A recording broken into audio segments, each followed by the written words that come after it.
हिंद दोस्तों, एग्जाम की पॉइंट में एक बार फिर से आप सभी का स्वागत है। दोस्तों, भारतीय संविधान, भारतीय जो राज्य व्यवस्था है उसकी ये नई सीरीज हम शुरू कर रहे हैं। यहाँ से आपको प्रत्येक दिन एक नया वीडियो प्रोवाइड किया जाएगा जिसमें आपको भारतीय संविधान का एक नया टॉपिक क्लियर किया जाएगा। लगभग 1 महीने में हम इस सीरीज को कंप्लीट कर देंगे। तो दोस्तों, आप चैनल पे बने रहें और चैनल को सब्सक्राइब जरूर करें। तो देखते हैं, आज हम बात करेंगे भारतीय जो संविधान की रचना की पृष्ठभूमि है। दोस्तों, अगर हम जो भारतीय संविधान का निर्माण हुआ है उसकी जो पृष्ठभूमि है, क्यों ज़रूरत पड़ी, कब हुआ, क्या क्या हुआ, ये सारी चीज़ें हम इस वीडियो में कवर करेंगे जीरो से, और सारे सरल से कठिन सारे लेवल के क्वेश्चनों को कवर करेंगे। तो देखते हैं, पहला क्वेश्चन, संविधान क्या है। दोस्तों, जो संविधान है क्या? तो देश के शासन प्रबंध से संबंध नियमों का एक दस्तावेज है। दोस्तों, जो देश के जो नियम हैं, देश के शासन के प्रबंध के जो नियम है उनका एक क्या है? दस्तावेज है। अगला क्वेश्चन, भारत के संविधान की रचना की पृष्ठभूमि में मूल कारण क्या था? दोस्तों, आखिर हमें संविधान की जरूरत क्यों पड़ी? तो इसकी जरूरत इसलिए पड़ी क्योंकि भारत पर एक तो अंग्रेजों का उत्पीड़न बढ़ रहा था, और दूसरा क्या था? स्वतंत्रता की चाहत क्या थी? देशवासियों के मन में पैदा हो चुकी थी। अगला क्वेश्चन, भारत पर अंग्रेज क्यों आए थे? दोस्तों, जो भारत में अंग्रेज आए थे वो आए क्यों थे? तो वो व्यापार करने के लिए आए थे। और दोस्तों, व्यापार करने का इनका मुख्य मकसद क्या था? तो ये सबसे पहले जो भारत में आए थे, इन्होंने भारत में क्या किया था? व्यापारिक कोठियाँ खोली थी। ठीक है, इनका व्यापार करना मकसद था, और इन्होंने सबसे पहले क्या की थी? अपने यहाँ पे भारत में व्यापारिक कोठी खोली थी। और जो प्रथम, अगर हम इनकी व्यापारिक कोठी बोलें तो वो सबसे पहले इन्होंने कहाँ पे खोली थी? तो व्यापारिक जो फैक्ट्री खोली थी सूरत में खोली थी। और कब खोली थी? तो 1613 में खोली थी। ठीक है, और इसको अधिकार किसने दिया था? तो 1608 में। और 1608 में किस मुगल शासक का कार्यकाल था? तो जहांगीर का कार्यकाल था। इसी गधे के पट्टे ने क्या किया था? ये अनुमति दी थी। अगला क्वेश्चन, दोस्तों, अगला क्वेश्चन है, भारत में व्यापार के लिए आने वाली ब्रिटिश कंपनी का नाम क्या था? दोस्तों, जो भारत में आने वाली ब्रिटिश कंपनी थी उसका नाम क्या था? तो इसका नाम था, दोस्तों, जो भारत में ब्रिटिश कंपनी आई थी वो ईस्ट इंडिया कंपनी थी। कौन थी? ईस्ट इंडिया कंपनी थी। ठीक है, अगला क्वेश्चन, ईस्ट इंडिया कंपनी की स्थापना कब हुई थी? दोस्तों, जो ईस्ट इंडिया कंपनी आई थी इसकी स्थापना कब हुई? तो 1599 में हुई थी। 1599 में ईस्ट इंडिया कंपनी की स्थापना हुई थी। और जो प्रथम अंग्रेज था, कौन था जो भारत आया था? तो वो कौन था? जॉन मिल्टन नहाल था। जॉन मिल्टन नहाल प्रथम अंग्रेज था दोस्तों, जो क्या था? भारत में आया था। ठीक है, अगला क्वेश्चन, ईस्ट इंडिया कंपनी ने भारत में कब से व्यापार शुरू किया? दोस्तों, जो ईस्ट इंडिया कंपनी थी उसने आखिर भारत में व्यापार कब से शुरू किया था? तो उसने भारत में 1600 से इसमें से क्या किया था? भारत में व्यापार शुरू किया था। और दोस्तों, जो व्यापारिक छूट दी गई थी, ठीक है, जो व्यापारिक समूह आया था उस व्यापारिक समूह का नाम क्या था? तो मर्चेंट एडवेंचर व्यापारिक समूह था। और इस 1600 में 20 वर्ष के लिए अंग्रेजों को क्या दिया गया था? भारत में व्यापार करने की छूट दी थी। और अगर पूछे किसने ये छूट दी थी, तो उस टाइम पे जो इंग्लैंड की महारानी थी एलिजाबेथ। तो इस एलिजाबेथ ने क्या की थी? इस 20 साल के लिए क्या दिया था? अंग्रेजों को भारत में व्यापार करने की छूट दी थी। और किसकी अगुवाई में दी थी? तो जॉन वाटसन और जॉर्ज व्हाइट की अगुवाई में दी थी। अगला क्वेश्चन, व्यापार के लिए भारत में आई ईस्ट इंडिया कंपनी ने यहाँ के शासन प्रबंध में दखल अंदाजी कब और क्यों शुरू की? दोस्तों, वो हमने कहा कि वो व्यापार करने आए थे, लेकिन व्यापार करते करते उन्होंने, ईस्ट इंडिया कंपनी ने यहाँ के शासन प्रबंध में दखल अंदाजी कब से शुरू की और क्यों की? ठीक है, तो दोस्तों, उनका दखल अंदाजी करने का मुख्य कारण था कि 1765 में मुगल सम्राट शाह आलम से दीवानी का अधिकार प्राप्त कर लिया था। दोस्तों, जो ये शाह आलम द्वितीय था, इस शाह आलम द्वितीय ने 1765 में क्या कर दिया? दीवानी का अधिकार दिया था। किसको? अंग्रेजों को। जिसके पश्चात अंग्रेजों को यहाँ पे क्या हो गए कि अंग्रेज यहाँ के शासन प्रबंधन में दखल अंदाजी कर सकते थे। और ये था ये लंपट शासक। अगला क्वेश्चन, भारत में ईस्ट इंडिया कंपनी के बढ़ते राजनीतिक हस्तक्षेप के मद्देनजर ब्रिटिश सरकार ने क्या किया? दोस्तों जब यहाँ पे ईस्ट इंडिया कंपनी का क्या हो गया, हस्तक्षेप बढ़ गया, तो फिर ब्रिटिश सरकार ने क्या किया, तो रेगुलेटिंग एक्ट 1773 आया। ठीक है, इससे पहले तो आपको पता है कि मुख्य कारण था प्लासी का युद्ध। ठीक है, प्लासी का युद्ध जो हुआ था कब, 1757 में। इस 1757 में जो प्लासी का युद्ध हुआ था सिराजदौला और रॉबर्ट क्लाइव के मध्य, इस युद्ध के पश्चात अंग्रेजों ने यहाँ पे पांव अच्छे तरीके से जमा दिए थे और 1765 से 1772 तक ये द्वैत शासन लागू कर चुका था, अपना पहला द्वैत शासन जो लागू किया था बंगाल में।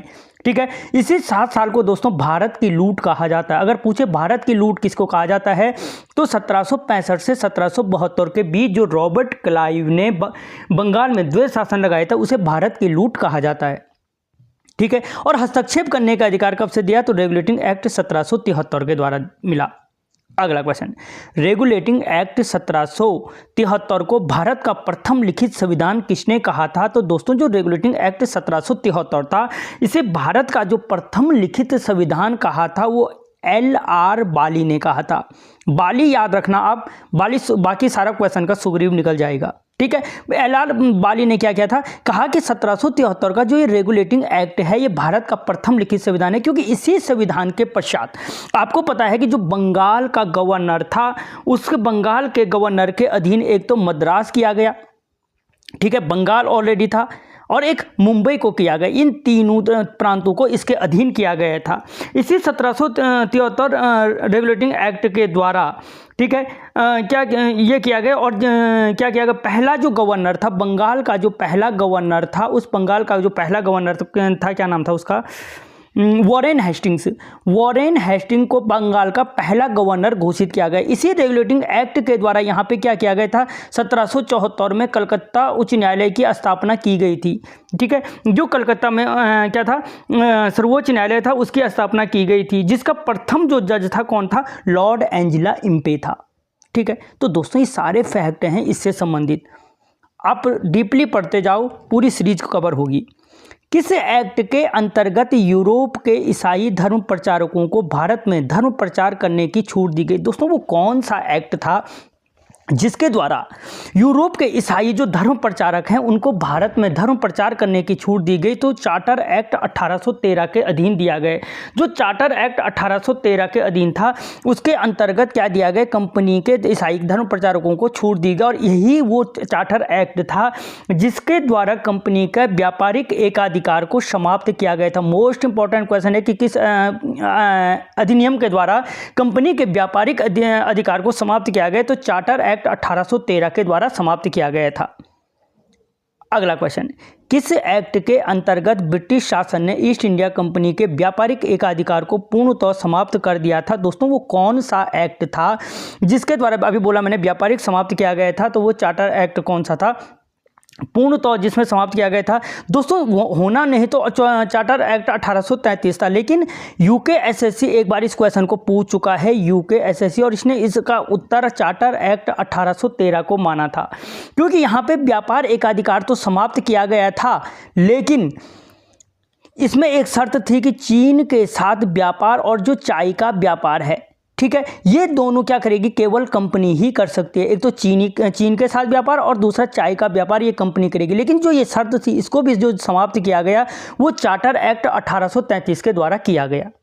ठीक है, लेकिन उत्तराखंड मैंने बोला यूके एसएससी पूछ चुका है और ये क्वेश्चन का आंसर चार्टर एक्ट 1813 इसने माना था।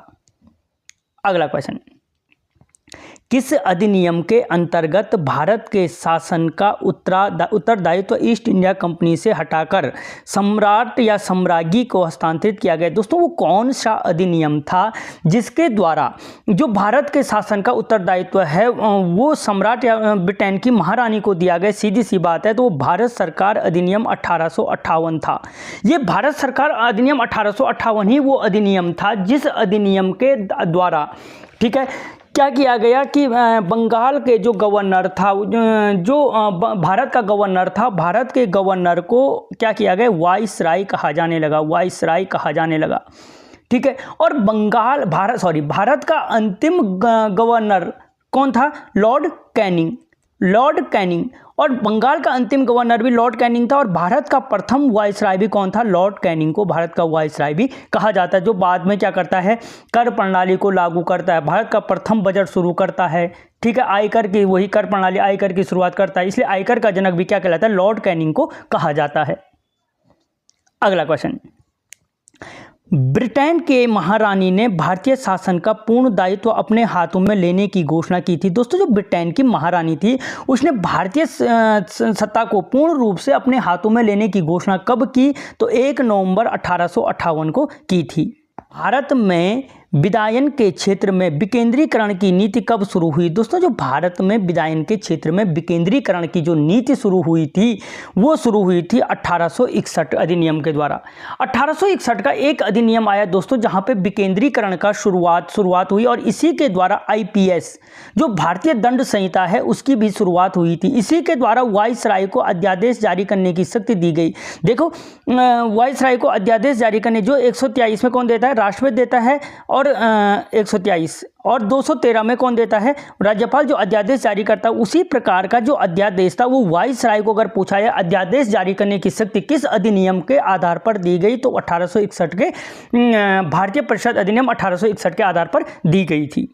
ठीक है दोस्तों, वीडियो को लाइक करें, बहुत मेहनत की जा रही है। अगला क्वेश्चन, भारत में किस अधिनियम द्वारा प्रांतीय विधान मंडलों की नींव पड़ी थी? दोस्तों, जो भारत में प्रांतीय विधान मंडलों की जो नींव पड़ी थी वो किसके आधार पर पड़ी थी?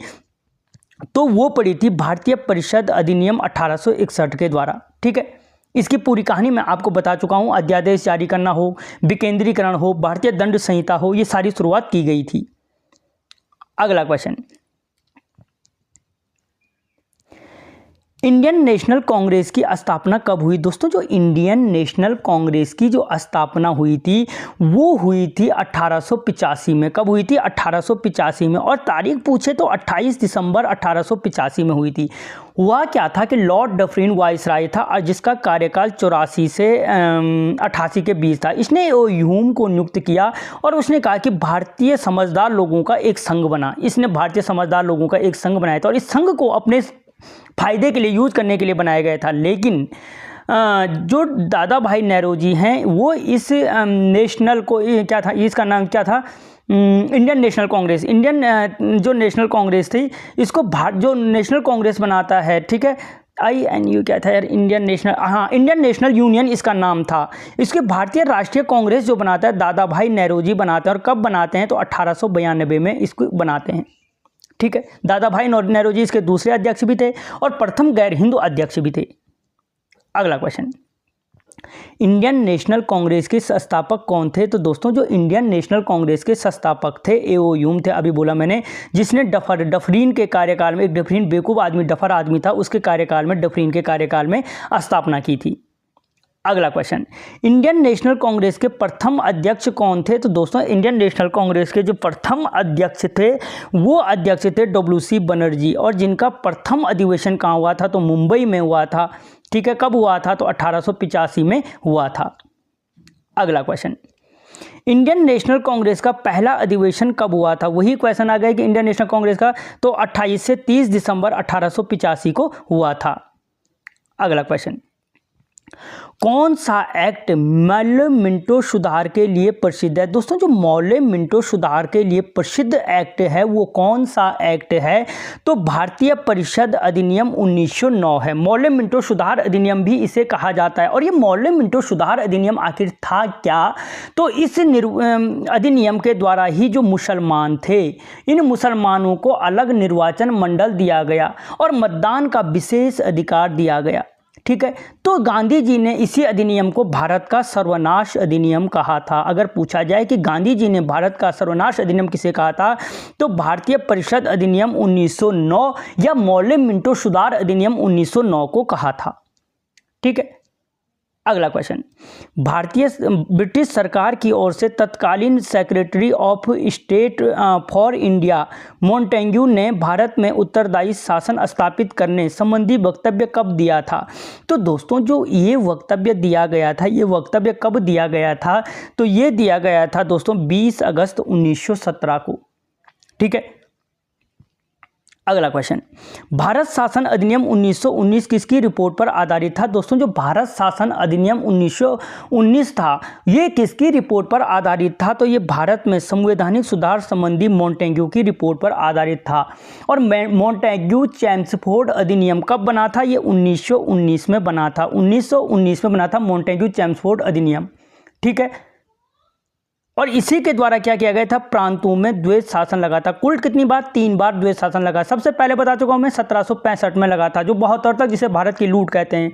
दूसरा 1919 में प्रांतों में लगाया गया था। ठीक है, अगला क्वेश्चन, भारत में आंशिक उत्तरदायी शासन करने के लिए कौन प्रसिद्ध है? दोस्तों भारत में जो आंशिक उत्तरदायी शासन करने के लिए क्या है, प्रसिद्ध कौन है दोस्तों? तो जो ये प्रसिद्ध है ये है भारत शासन अधिनियम 1919। इसने आंशिक रूप से यहाँ पे शासन की नींव डाल दी थी, क्योंकि इसी शासन अधिनियम के द्वारा प्रांतों में द्वैध शासन लगाया गया। ठीक है, इसी शासन के द्वारा द्विसदनीय संसदीय व्यवस्था की शुरुआत हुई। इसी के द्वारा महिलाओं को मतदान देने का अधिकार दिया गया। इसी के आधार पर प्रत्यक्ष मतदान की शुरुआत हुई। तो ये बहुत सारी चीज़ें थी, यानी इन्होंने यहाँ पे राज करने की पूरी रणनीति तैयार कर दी थी। अगला क्वेश्चन, ब्रिटिश सरकार ने भारतीय संविधि आयोग, जिसे साइमन कमीशन के नाम से जाना जाता है, का गठन कब किया था? दोस्तों जो सीधी सी बात है, साइमन कमीशन का गठन कब किया गया था? तो साइमन कमीशन का जो गठन किया गया था 8 नवंबर 1927 में किया गया था। 27 में गठन हुआ, 28 में मुंबई आया और 30 में अपनी इसने रिपोर्ट जमा की थी। कौन था? जॉन साइमन इसका अध्यक्ष था। इसी को व्हाइट कमीशन भी कहा जाता है और इसमें 7 सदस्य थे। दोस्तों डीपली समझ लो, इनमें से कोई भी क्वेश्चन पता चल रहा है, क्वेश्चन तुम ये पढ़ के गए और इनमें से पूछ लिया कितने सदस्य थे। ठीक है, अगला क्वेश्चन, भारत में संवैधानिक सुधारों पर विचार करने के लिए लंदन से पहला गोलमेज सम्मेलन कब हुआ था? लंदन में। तो दोस्तों जो लंदन में पहला गोलमेज सम्मेलन हुआ था वो नवंबर 1930 में हुआ था। कुल कितनी बार हुआ? 3 गोलमेज सम्मेलन हुए। तीनों में भाग किसने लिया? आपके प्रथम कानून मंत्री अंबेडकर जी ने। ठीक है, गांधी जी ने किस में भाग लिया? दूसरे गोलमेज सम्मेलन में लिया था। कि कौन से में लिया था? दूसरे गोलमेज सम्मेलन में लिया था। तीनों गोलमेज सम्मेलन में ब्रिटेन का प्रधानमंत्री कौन था? रैमजे मैकडोनाल्ड था। ये पूछा गया क्वेश्चन है, कौन था? तो रैमजे मैकडोनाल्ड था। अगला क्वेश्चन, ब्रिटिश भारत में पहली बार किस एक्ट के अंतर्गत ऐसी संघीय प्रणाली का उपबंध किया गया जिसमें न केवल ब्रिटिश भारत के गवर्नरों के प्रांत बल्कि चीफ कमिश्नरों के प्रांत और देशी रियासतें भी शामिल हुई? तो दोस्तों वो शासन अधिनियम कौन सा था? तो वो शासन अधिनियम भारत शासन एक्ट 1935 था। और दोस्तों भारतीय संविधान जो भारत का 70% संविधान है वो यहीं से लिया गया है। इसी के आधार पर सारी रूपरेखा तैयार की गई थी। अगला क्वेश्चन, भारत शासन एक्ट 1935 के अधीन प्रांतीय विधानमंडलों के चुनाव कब कराए गए? दोस्तों जो प्रांतीय विधानमंडलों के जो चुनाव कराए गए थे वो कराए गए फरवरी 1937 में चुनाव कराए गए थे। ठीक है, और इसी 1937 में देखो बहुत सारे कार्य हुए। इस 1937 में जो मोस्ट इंपॉर्टेंट कार्य था कि भारत को बर्मा से अलग किया गया, वर्तमान म्यांमार से अलग किया गया, म्यांमार स्वतंत्र हुआ। दूसरा, इसमें रिजर्व बैंक को 1935 में क्या किया? कलकत्ता से मुंबई लाए, जिसने 1937 से कार्य करना प्रारंभ किया। और तीसरा जो फैक्ट था कि रिजर्व बैंक की स्थापना की गई इस 1935 में। ठीक है, और 1937 में इसे कलकत्ता से बम्बई लेके आए। तो 1935 और 37 में बहुत इंपॉर्टेंट क्वेश्चन है ये। अगला क्वेश्चन, वाइसराय ने औपनिवेशिक आधार पर भारत में पूर्ण उत्तरदायी शासन स्थापित करने की घोषणा कब की थी, जिसे बाद में अगस्त प्रस्ताव कहा गया? तो दोस्तों जो ये घोषणा की गई थी ये कब की गई थी? तो 8 अगस्त 1940 को की गई थी। कब की गई थी? 8 अगस्त 1940 को। अगला क्वेश्चन, ब्रिटिश प्रधानमंत्री सर विंस्टन चर्चिल ने भारत में संविधान बनाने के लिए अपनी सरकार के कैबिनेट मंत्री सर स्टैफोर्ड क्रिप्स को भारत कब भेजा था? दोस्तों जो स्टैफोर्ड क्रिप्स था, सीधी सी बात, स्टैफोर्ड क्रिप्स भारत कब आया था? तो मार्च 1942 में स्टैफोर्ड क्रिप्स भारत आया था। ठीक है, विंस्टन चर्चिल क्या था उस टाइम पे? ब्रिटेन का प्रधानमंत्री था। पूछा जा सकता है कि क्रिप्स मिशन के समय ब्रिटेन का प्रधानमंत्री कौन था? तो विंस्टन चर्चिल वहाँ का प्रधानमंत्री था। और उसने कहा कि भारतीय लोग द्वितीय विश्व युद्ध में हमारी सेना में भर्ती हो जाएं और हमारी तरफ से लड़ें।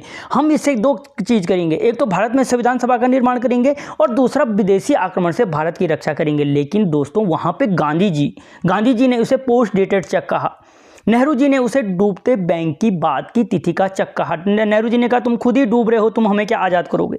ठीक है, अगला क्वेश्चन, भारतीय कांग्रेस नेताओं ने भारत छोड़ो आंदोलन की शुरुआत कब की। दोस्तों जो भारत छोड़ो आंदोलन की शुरुआत हुई 8 अगस्त 1942 को हुई थी।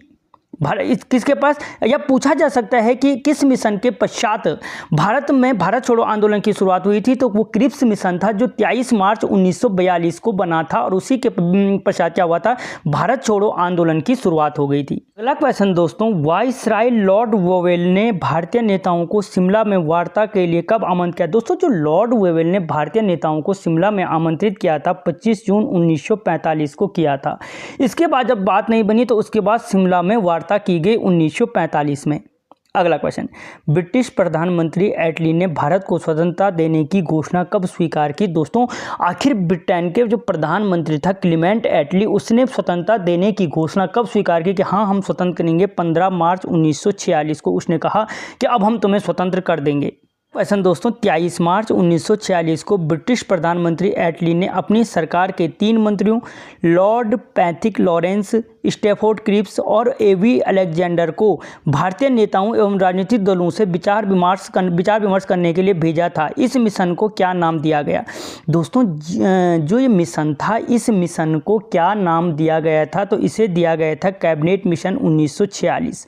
और अगर पूछा जा सकता है कि कैबिनेट मिशन में कौन से 3 लोग सम्मिलित थे, तो इसलिए ये नाम याद रखना, Lord Pethick Lawrence, Stafford Cripps, A V Alexander, इस 3 नामों को याद रखना। इन तीनों को सम्मिलित किया गया था और इसी कैबिनेट मिशन की योजना के द्वारा भारत में संविधान सभा का गठन किया गया था।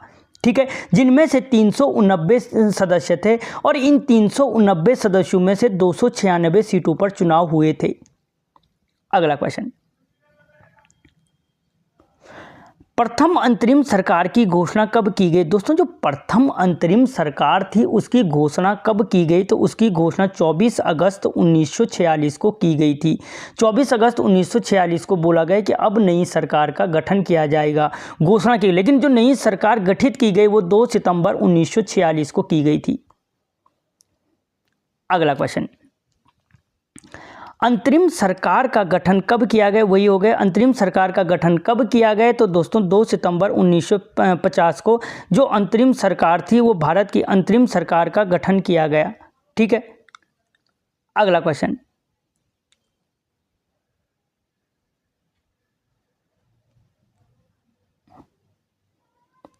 ब्रिटिश संसद में भारतीय स्वतंत्रता अधिनियम 1947 कब पारित किया गया। दोस्तों जो ब्रिटिश की संसद में भारतीय स्वतंत्रता अधिनियम 1947 है वो कब पारित किया गया, तो वो पारित किया गया 18 जुलाई 1947 को किया गया। 18 जुलाई 1947 को पारित किया गया। ठीक है, अगला क्वेश्चन, भारत में संसदीय शासन का सूत्रपात कब हुआ। दोस्तों भारत में जो संसदीय शासन का सूत्रपात हुआ ब्रिटिश शासनकाल में हो गया था। अगला क्वेश्चन, निम्नलिखित में से कौन सा साइमन कमीशन का विचार था। दोस्तों जो साइमन कमीशन का विचार था वो मुख्य रूप से था क्या, तो वो था भारत की परिस्थितियां तथा जनता का स्वभाव संसदीय शासन व्यवस्था से भिन्न है। उसने कहा कि यहाँ पे संसदीय शासन व्यवस्था की जरूरत नहीं है क्योंकि इनका विचार ही संसदीय व्यवस्था से अलग है। अगला क्वेश्चन, भारत में संसदीय प्रणाली लागू करने का प्रबल समर्थक कौन सा अधिनियम नहीं था। तो दोस्तों वो कौन सा अधिनियम था जो नहीं चाहता था कि भारत में संसदीय प्रणाली लागू हो, तो वो शासन 1935 का भारत शासन अधिनियम था, जो जिसे भारतीय संविधान का ब्लूप्रिंट भी कहा जाता है। 70% संविधान यहाँ से लिया गया था। इसमें संविधान में पूछा जाए कभी तो 10 अनुसूचियाँ थी, 321 आर्टिकल थे और इसी के द्वारा जो दूसरा द्वैध शासन था प्रांतों में उसे समाप्त किया गया और केंद्र में द्वैध शासन लगा गया। तो 3 बार द्वैध शासन लगा था, 65 में, ठीक है, 1919 में और 1935 में। अगला क्वेश्चन, किस अनुच्छेद द्वारा भारतीय स्वतंत्रता अधिनियम 1947 और भारत शासन अधिनियम 1935 आदि के निरसन का स्पष्ट विचार दिया गया, तो वो विचार दिया गया अनुच्छेद 330 के द्वारा दिया गया। तो दोस्तों यहाँ तक हमने भारतीय शासन क्यों बना, क्या क्या हुआ, इसके बीच में जो भी इंपॉर्टेंट एग्जाम के पॉइंट ऑफ व्यू से इंपॉर्टेंट क्वेश्चन थे, इन 40 क्वेश्चनों को, और अगर आप सारे की पॉइंटों को कवर करें तो लगभग 100 से अधिक क्वेश्चनों को कवर किया।